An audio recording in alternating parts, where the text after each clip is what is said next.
Hello and welcome to News Central Television. I am Adewale, and here are stories making headlines beyond the continent. Let's begin in Europe, where British Prime Minister Rishi Sunak has announced that a general election will take place in the United Kingdom on June 4th. Sunak made the announcement after a cabinet meeting with his top ministers at Downing Street, ending months of speculation about when he would go to the country. Now, this will mark the first time Prime Minister Sunak faces the electorate since his appointment as leader of the Conservative Party in October 2022. This election, the third since the Brexit referendum in 2016, comes at a pivotal moment as Sunak aims to leverage improving economic indicators to win over voters grappling with rising living costs. One of Sunak's primary pledges have been to halve inflation within a year, following a peak of over 11% at the end of 2022. Political analysts speculate that Sunak, who has been trailing significantly in polls against the Labour Party, hopes to strengthen economic outlook will boost his standing. However, critics argue that improved economic conditions owe more to global economic trends than to government policies. We have reached two major milestones in delivering that stability, showing that when we work together, anything is possible. Our economy is now growing faster than anyone predicted, outpacing Germany, France, and the United States. And this morning it was confirmed that inflation is back to normal. This means that the pressure on prices will ease and mortgage rates will come down.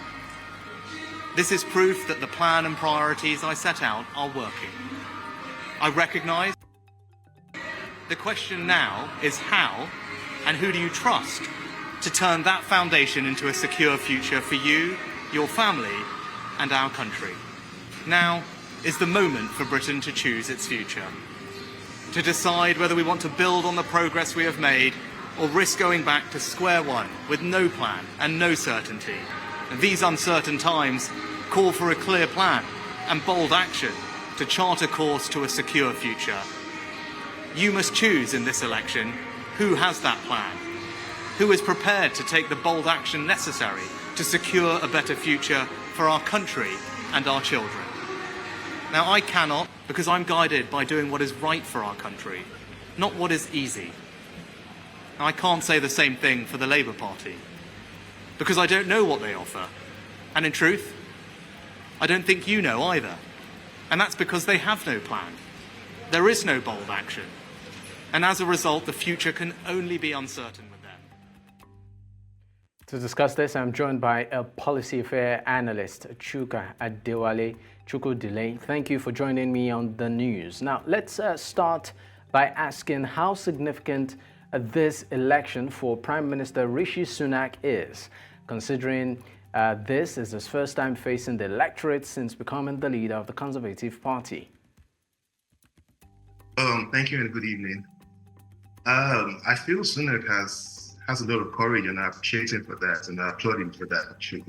But on the other hand, speculators and analysts feel he's not really done a good job, in his tenure, and being that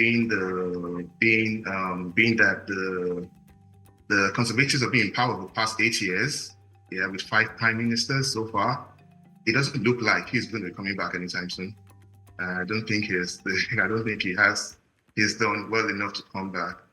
But he feels, due to the fall of inflation, he feels because he's been able to stem the job he lost during COVID, and he feels he's done quite well enough for the British people. But the question now is, will the Labour Party be willing to allow him to want to come back for another time? But I feel that's where it all lies. That's the dicey point right now. So, I mean, how do you think the ongoing political division since the Brexit referendum in 2016 will affect voter behavior, and particularly the turnout in this election? So to play a good role. And I see the Labour Party has been angling in that, and they're trying to come up with like a breath of fresh air kind of movement, thing like, hey, you know what, these guys have been there for since Brexit, and they've not really done anything significant. Don't you think we should come back? Don't you think we should give us a try and everything? So I feel that's the strength in which the Labour Party will be coming to, and we are appealing to the British people to like, hey, I think we should give us a try and see what we can do. That's what I feel. With Sunak trailing in the polls against the Labour Party, what strategies do you think he might employ to sort of close the gap before the election? For one, I think he needs to maintain the inflation rate right now has dropped. And secondly, he needs to sell himself to the people as, hey, I'm bringing stability. I'm bringing, you know me already. You know my plans, you know my game, you know everything. These guys, the Labour guys, we don't want to deal with them. We don't want to take chances right now. I feel that is the angle he should be coming out. That he should be talking to the British people and showing them, hey, let's go with stability. Let's not take any risky, changes right now. Let's just stick with what we've got and let's see what we can.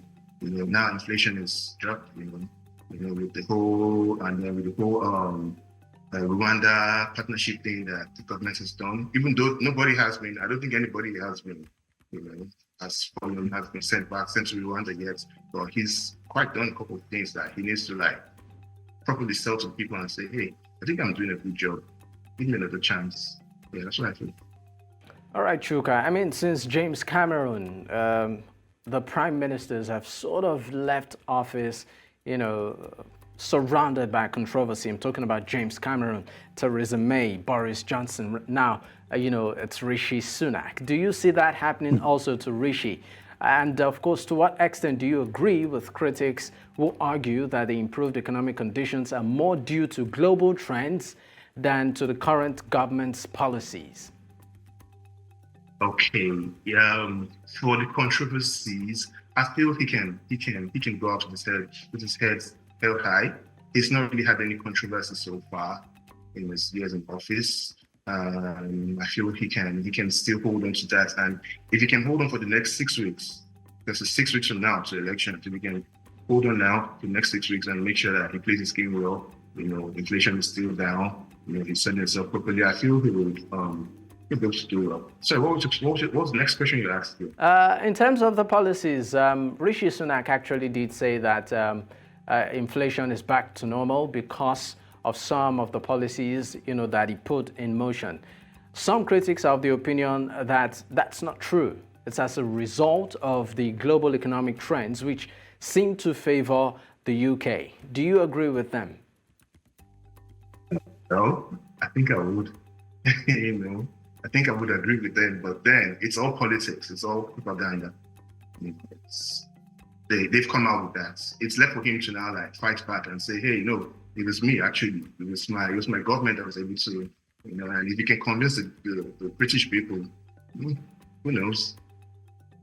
So how might the outcomes of this election shape the future of UK politics, especially in terms of, the Conservative Party's leadership and also policy directions? As it stands, the Labour Party is actually leading the Conservative with 20 points. That's a huge gap. I really don't know. I don't see how well they're going to challenge. And Stammer is coming in as this fresh guy. The opposition guy is coming in as, hey, I'm this fresh guy, this new guy off the block, and he might want to use that one to set himself to the people, British people, and get their votes. I see that happening. The general consensus right now is Labour is going to come back. Labour just needs to win majority of the seats, and majority of the seats, that's about, how many seats I think we have about 650 constituencies, and it's the highest. It's the party that wins the highest number of seats, which is about 300 or 320 something, that eventually ends up becoming PM. I think Labour is going to do quite well in these elections. All right. All right. Thank you so much for your time on the news. Chuka, Adewale, Chukwudile, public policy affair analyst. Once again, thank you for your time on the news. Pleasure. Thank you so much. Thank you for having me. All right.